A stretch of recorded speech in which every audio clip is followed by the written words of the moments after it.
Mga kaibigan, Luzon, Visayas, MNLF, Moro National Liberation Front. Pangalawang video ko po ito. MNLF, Luzon, Visayas,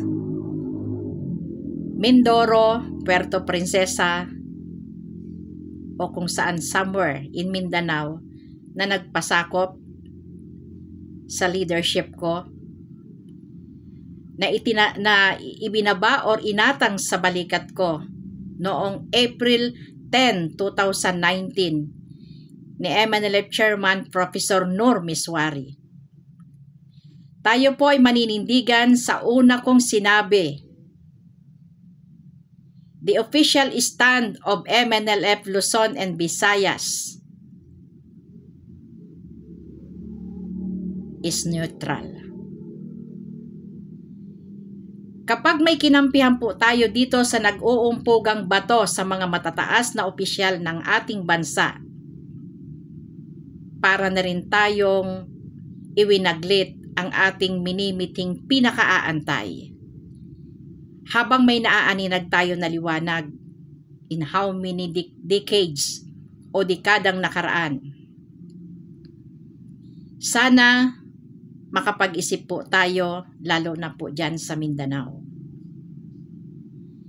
Ang minimithi ng chairman ay kapayapaan. Ibigay po natin yon. Huwag tayong susunod sa hindi namang karapat-dapat na tao na iniimbitahan ang mga MNLF na sumama sa hindi magandang desisyon. Para na rin po ito sa atin at para sa kapayapaan. Because ang inyong lingkod po, General Lady Gabarda, the Chief of Staff,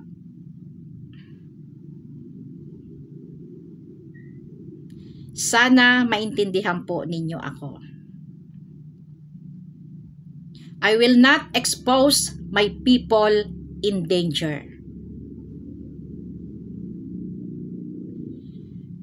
Kasi kung magkakaganyan po tayo, magkakawatak-watak tayo, isa na rin yan sa hindi magandang imahen ng MNLF.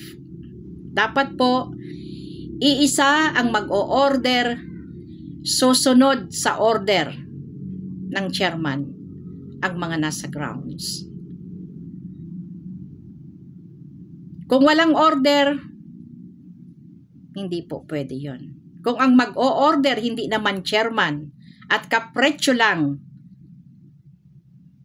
ni Ulamit, hindi po ninyo kami mapapasunod. At kahit po ang chairman kung hindi nauukol sa kanyang mithiin, gigisingin po natin siya kung ano yung mga sinabi at pinangako sa grounds na kailangan ninyo ang kapayapaan. Kailangan natin ang kapayapaan. Pagod na tayo sa panay gera, panay gulo. At kailangan natin suportahan ang bansa ng Pilipinas. Kaya maninindigan tayo sa ating bandila. Kapayapaan. Kaya po, inuulit ko, hindi ko pwedeng ipahamak ang mga tao ko. Kasi ako po ang kanilang leader dito sa Luzon and Visayas. And that is declared last April 10, 2019 of Professor Nur Miswari. Kaya walang magsasabing fake ako. Walang magsasabing hindi ako totoo. Dahil hindi ako nangangagaw ng posisyon. Kung gusto ninyo ito, okay lang. Pero sa harapan tayo ni Miswari magbawian.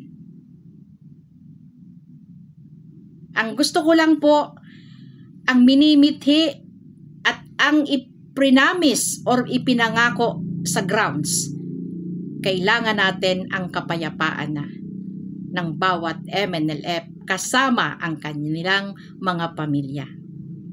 Para sa akin,